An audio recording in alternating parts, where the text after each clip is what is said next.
Assalamualaikum warahmatullahi wabarakatuh. Perkenalkan, nama saya Irfan Bayu Permana Putra dengan NIM 1117066. Di sini saya akan mempresentasikan tentang proposal tugas akhir dengan judul Identifikasi Alternatif Pengadaan Bahan Baku di Perusahaan Daerah Air Minum PDAM Kabupaten Boyolali. Ya, selanjutnya yaitu latar belakang. Nah, di sini latar belakangnya PDAM Boyolali adalah suatu perusahaan yang bergerak di bidang jasa atau pendistribusian air bersih. Selama di PDAM Boyolali telah beroperasi dengan 12.924.438 sambungan rumah atau pelanggan di seluruh wilayah Kabupaten Boyolali dengan 14 sumber mata air yang terdiri dari 4 air permukaan atau sungai dan 10 air dalam sumur dalam. Nah, teknologi yang digunakan dalam pendistribusian air ini adalah dengan pompa dan gaya gravitasi. Dengan keadaan tersebut, PDAM berusaha melayani konsumennya semaksimal mungkin sehingga konsumen merasa puas. Nah, untuk rumusan masalah dan tujuan penelitiannya, di sini rumusan masalah. Permasalahan umum yang dikaji berdasarkan latar belakang di atas adalah sebagai berikut. Yang pertama yaitu apakah debit air yang dihasilkan di tiap-tiap sumber sudah dapat memenuhi kebutuhan konsumennya. Yang kedua, apakah perlu adanya perbaikan dan penambahan alternatif untuk memenuhi kebutuhan air. Nah, untuk tujuan penelitian di sini ada dua ya. Yang pertama yaitu untuk menentukan pola distribusi produk yang optimal. Yang kedua, untuk mendapatkan solusi alternatif pengadaan air dengan pertimbangan biaya pendistribusian dengan metode transportasi. Ya, selanjutnya yaitu batasan masalah. Adapun yang menjadi batasan dalam penelitian ini adalah yang pertama yaitu penelitian hanya dilakukan di PDAM Kabupaten Boyolali. Kedua, penelitian difokuskan hanya pada masalah tempat dan bahan baku air. Ketiga, metode yang digunakan adalah metode transportasi. Yang keempat, biaya dalam proses produksi tidak dibahas. Kelima, biaya pengiriman yang terkecil dicari dengan metode transportasi dengan solusi awal menggunakan metode NWC atau Northwest Corner dan uji optimal menggunakan metode MODI atau Modified Distribution. Nah, manfaat penelitian.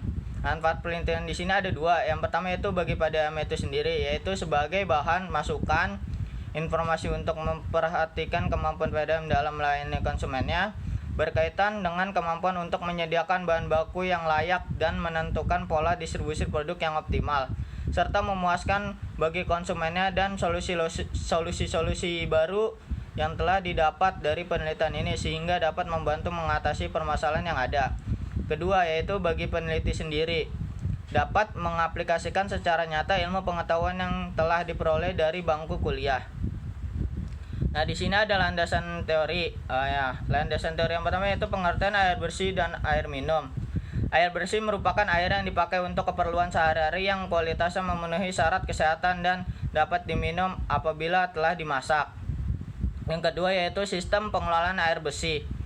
Nah, sistem pengelolaan air bersih dimaksud untuk mendapatkan kualitas air baku yang memenuhi standar yang telah ditetapkan. Karena air baku tidak dapat langsung diminum melainkan diolah terlebih dahulu agar bebas dari bakteri yang berbahaya. Terus selanjutnya yaitu sistem penyediaan air bersih. Adalah sistem suplai air bersih yang meliputi sistem pengambilan air baku, proses pengelolaan, transmisi, sistem perpipaan yang dioperasikan sedemikian rupa sehingga dapat tekanan yang cukup setiap saat pada seluruh bagian sistem perpipaan yang dapat digunakan setiap saat. Yang selanjutnya yaitu pengertian sistem pendistribusian. Sistem pendistribusian adalah sistem pengangkutan atau penyaluran yaitu berhubungan dengan pengangkutan suatu komunitas dari berbagai sumber ke titik permintaan. Nah, sedangkan distribusi sendiri mempunyai pengertian kegiatan penyaluran barang atau jasa dari satu tempat ke tempat yang lain. Nah, untuk metodologi penelitiannya ada dua yaitu jenis dan sumber data. Nah, yang pertama jenis dan sumber data. Jenis sumber data yang digunakan terdiri dari yaitu data primer. Data yang diperoleh secara langsung dari objek penelitian dalam hal ini adalah PDAM Pusat Boyolali. Terus selanjutnya itu data sekunder, yaitu data yang diperoleh dari perusahaan dan data tersebut sudah diolah dan terdokumentasi di perusahaan seperti sejarah singkat perusahaan, struktur organisasi perusahaan, laporan laba, rugi, maupun neraca perusahaan serta kelengkapan data lainnya. Data ini juga bisa bersumber dari buku-buku dan sumber kepustakaan lainnya yang mendukung pembahasan dalam penelitian ini. Nah, selanjutnya yang kedua yaitu metode pengumpulan data. Nah, adapun data yang digunakan pada penelitian adalah data primer yang diperoleh dari pengamatan secara langsung yang dilakukan oleh peneliti. Pengumpulan data dilakukan dengan beberapa metode, yaitu yang pertama itu observasi. Metode observasi adalah metode pengumpulan data yang dilakukan dengan melihat dan mengadakan pengamatan secara langsung terhadap bagian transmisi dan distribusi. Observasi dilakukan secara mendalam untuk mengetahui secara rinci keadaan lingkungan PDAM. Selanjutnya itu wawancara. Nah, wawancara merupakan metode pengumpulan data yang dilakukan dengan tanya jawab secara langsung kepada pihak bagian transmisi dan distribusi dan bagian lainnya dari PDAM. Nah, selanjutnya itu studi pustaka. Nah, studi pustaka salah satu metode yang dilakukan dengan cara pengambilan bahan-bahan dari kajian literatur untuk mendapatkan informasi yang mendukung dengan permasalahan yang dibahas. Yang terakhir yaitu dokumentasi. Nah, di sini dokumentasi dilakukan untuk mengambil gambar lingkungan kerja yang mendukung kinerja perusahaan dalam memenuhi pelayanannya terhadap konsumen.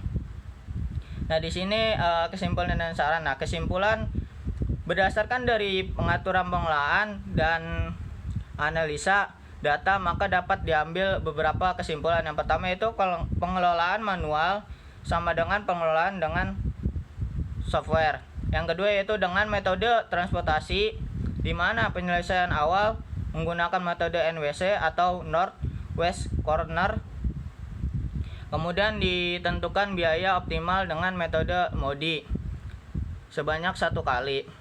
Pengerjaan atau sampai pada mode 1 persoalan sudah terselesaikan atau sudah optimum dengan hasilnya sebagai berikut, yaitu di sini bisa dijelaskan yang pertama biaya-biaya yang pertama yaitu dari sumber Banyudono ke teras yaitu menghabiskan biaya 24.900 dengan kapasitas 86.400 liter per hari dengan biaya Rp20.400 per harinya. Nah, terus yaitu ada lagi dari sumber Boyolali ke teras menghabiskan dana yaitu 229 rupiah. Kapasitas 334.800 liter per hari dengan biaya 104.720 rupiah per hari.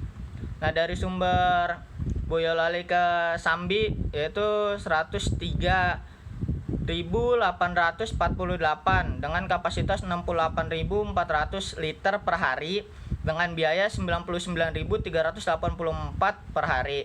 Selanjutnya itu dari sumber Ampel ke teras yaitu 77.991 dengan kapasitas 198.000 liter per hari dengan biaya Rp73.491 per hari.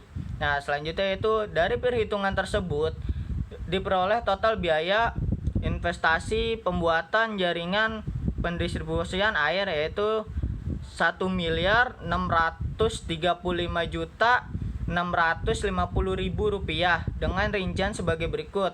Yang pertama yaitu biaya pembelian pompa 160 juta. Yang kedua yaitu biaya pipanisasi dan rubbering sebesar Rp1.521.300.000. Dan yang ketiga yaitu aksesoris band menghabiskan Rp2.175.000. Nah, saran berdasarkan simpulan yang diperoleh dari analisa data perusahaan, maka dapat diberikan saran yang sekiranya membantu perusahaan dalam mengoptimalkan biaya transportasi. Adapun sarannya adalah sebagai berikut. Yang pertama yaitu penentuan alternatif ini bedanya menjadi pertimbangan PDAM dalam upaya pemenuhan kebutuhan konsumen, mengingat biaya yang dibutuhkan relatif kecil dan paling mungkin dilakukan dalam keadaan segera untuk memenuhi kebutuhan konsumen. Alternatif ini juga bisa ditingkatkan kapasitasnya di kemudian hari atau merupakan investasi jangka panjang dengan perbaikan dan penggantian pompa sesuai dengan hasil yang diinginkan. Yang kedua yaitu pendekatan metode transportasi untuk meminimalkan biaya transportasi hendaknya dapat dijadikan pertimbangan dalam rencana pendistribusian maupun penganggaran biaya angkutan pada PDAM Boyolali. Yang ketiga yaitu perusahaan perlu menambah jaringan suplai dapat memenuhi semua permintaan konsumen maupun calon konsumen. Terima kasih atas waktunya, kurang lebihnya mohon maaf. Assalamualaikum warahmatullahi wabarakatuh.